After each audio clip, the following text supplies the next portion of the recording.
எல்லோருக்கும் வணக்கம். எல்லோரையும் வேர்ல்ட்ஸ் பெஸ்ட் தமிழ் சேனலுக்கு வரவேற்கிறோம். இந்த காணொளியில் நாம் பார்க்கவிருப்பது தினசரி நடப்பு நிகழ்வுகள் 21 டிசம்பர் 2024, 22 டிசம்பர் 2024 மற்றும் 23 டிசம்பர் 2024 ஆகிய 3 தினங்களுக்குரிய தினசரி நடப்பு நிகழ்வுகள்.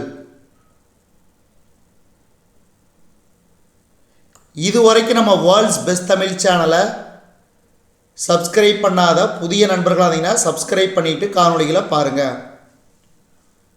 நம்ம சேனலில் சப்ஸ்கிரைப் பண்ணுறீங்க ரொம்ப குறைவாகவே இருக்கிறீங்க. நம்ம சேனலை பாருங்கள். நம்ம சேனலில் பார்த்தீங்கன்னா தமிழ் வீடியோஸ் ஆகட்டும், ஜென்ரல் நாலேஜ் ஆகட்டும், அது மட்டும் இல்லாமல் கரண்ட் அஃபேர்ஸ் ஆகட்டும், ஒவ்வொரு வீடியோவும் பார்த்திங்கன்னா அதில் உள்ள கேள்விகள் ரொம்ப ரொம்ப முக்கியமான கேள்விகள். தேர்வுக்கு அதாவது இப்போ கரண்ட் ட்ரெண்டில் இருக்கிற மாதிரி தான் நம்ம வீடியோஸ் மேக் பண்ணி போட்டுட்ருக்குறோம். அதனால் தொடர்ந்து பாருங்கள், நீங்களும் பயன்பெறுங்க. அதேமாதிரி நம்ம சேனலை பற்றி மற்றவர்களுக்கும் ஷேர் பண்ணுங்கள். அதேமாதிரி மற்றவர்களையும் சப்ஸ்கிரைப் பண்ண சொல்லி நம்ம சேனல் அடுத்த கட்டத்துக்கு கொண்டு போகிறதுக்கு உதவி பண்ணுங்கள். இப்போ நேரடியாக காணொளிக்குள்ளே போயிடலாம். முதல் கேள்வி,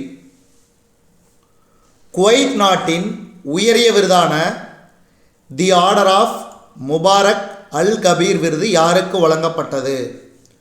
குவைத் நாட்டின் உயரிய விருதான தி ஆர்டர் ஆஃப் முபாரக் அல் கபீர் விருது யாருக்கு வழங்கப்பட்டது? இதுக்கு சரியான விடை பிரதமர் நரேந்திர மோடி அவர்கள். பிரதமர் நரேந்திர மோடி.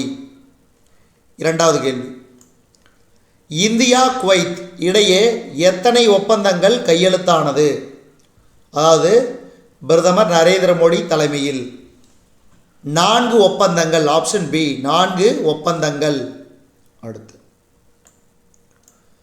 ஐநா சர்வதேச நீதி கவுன்சிலின் புதிய தலைவராக நியமனம் செய்யப்பட்டவர் யார்? ஐநா சர்வதேச நீதி கவுன்சிலின் புதிய தலைவராக நியமனம் செய்யப்பட்டவர் யார்? Option A Madan Lokur. Madan Lokur. Bahrain நாட்டின் உயரிய விருதான மெடல் ஆஃப் எஃபிஷியன்சி யாருக்கு வழங்கப்பட்டது? இதுக்கு சரியான விடை ஆப்ஷன் டி இந்திய தொழிலதிபர் ரவி பிள்ளை அவர்களுக்கு. அடுத்து, ஒரே நாடு ஒரே தேர்தல் நடைமுறைக்கான 2 மசோதாக்களை ஆய்வு செய்வதற்கான நாடாளுமன்ற கூட்டுக்குழுவின் தலைவராக நியமனம் செய்யப்பட்டவர் யார்? ஒரே நாடு ஒரே தேர்தல் நடைமுறைக்கான 2 மசோதாக்களை ஆய்வு செய்வதற்கான நாடாளுமன்ற கூட்டுக்குழுவின் தலைவராக நியமனம் செய்யப்பட்டவர் யார்? Option D P P Chaudhary. மன்னிக்கவும், பிபி சௌதரி. அடுத்தது ஆறாவது கேள்வி, ஒரே நாடு ஒரே தேர்தல் மசோதாக்களை ஆய்வு செய்ய நாடாளுமன்ற கூட்டுக்குழு உறுப்பினர்களின் எண்ணிக்கை எத்தனையாக அதிகரிக்கப்பட்டுள்ளது? ஒரே நாடு ஒரே தேர்தல் மசோதாக்களை ஆய்வு செய்ய நாடாளுமன்ற கூட்டுக்குழு உறுப்பினர்களின் எண்ணிக்கை எத்தனையாக அதிகரிக்கப்பட்டுள்ளது? 39 எம்பிக்கள்.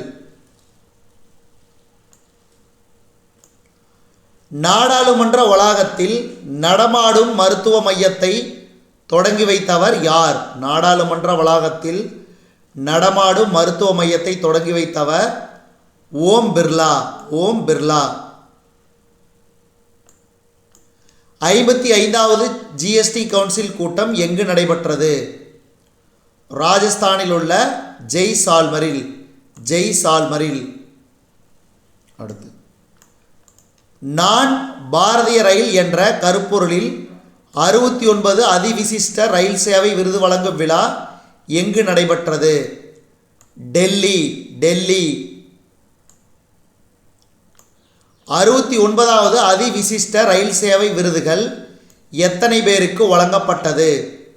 69வது அதிவிசிஷ்ட ரயில் சேவை விருதுகள் எத்தனை பேருக்கு வழங்கப்பட்டது? 101 பேருக்கு. 101 பேருக்கு. அடுத்து, 69வது அதிவிசிஷ்ட ரயில் சேவை விருது பெற்ற ஸ்ரீ வைகுண்டம் ரயில் நிலைய கண்காணிப்பாளர் யார்? ஜாஃபீர் அலி. ஜாஃபீர் அலி. அதாவது ஸ்ரீ வைகுண்டம் அந்த ரயில் பாதை வழியாக வெள்ளம் ஏற்பட்ட காரணத்தினால் இவர் முன்னெச்சரிக்கை காரணமாக 500க்கும் மேற்பட்ட பயணிகள் தப்பித்தனர். இதன் காரணமாக ஜாஃபீர் அலி அவர்களுக்கு அதிவிசிஷ்ட ரயில் சேவை விருது வழங்கப்பட்டது குறிப்பிடத்தக்கது. இந்திய இராணுவத்துக்கு K9 வஜ்ரா பீரங்கிகளை கொள்முதல் செய்ய லார்சன் அண்ட் டூப்ரோ நிறுவனத்துடன் எத்தனை கோடி மதிப்பிலான ஒப்பந்தத்தில் மத்திய பாதுகாப்பு அமைச்சகம் கையொப்பமிட்டது? இந்திய இராணுவத்துக்கு K9 வஜ்ரா பீரங்கிகளை கொள்முதல் செய்ய லார்சன் அண்ட் டூப்ரோ நிறுவனத்துடன் எத்தனை கோடி மதிப்பிலான ஒப்பந்தத்தில் மத்திய பாதுகாப்பு அமைச்சகம் கையொப்பமிட்டது? ரூபாய் 7628. ரூபாய் 7628 கோடி. அடுத்து, ஒவ்வொரு ஆண்டும் உலக தியான தினம் எப்போது கடைபிடிக்கப்படுகிறது? ஒவ்வொரு ஆண்டும் உலக தியான தினம் எப்போது கடைபிடிக்கப்படுகிறது? டிசம்பர் 21. டிசம்பர் 21. அடுத்து, சமீபத்தில் எந்த மாநிலத்தில் சமையல் எரிவாயு டேங்கர் லாரி விபத்து ஏற்பட்டது? ராஜஸ்தான். ராஜஸ்தான். அடுத்து, சீனியர் தேசிய துப்பாக்கி சுடுதல் போட்டியில் 10 மீட்டர் ஏர் பிஸ்டல் பிரிவில் சுருச்சி வென்ற பதக்கம் எது? தங்கப்பதக்கம்.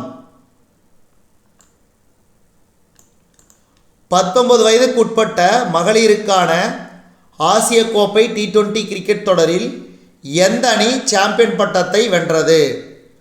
19 வயதுக்குட்பட்ட மகளிருக்கான ஆசிய கோப்பை T20 கிரிக்கெட் தொடரில் எந்த அணி சாம்பியன் பட்டத்தை வென்றது?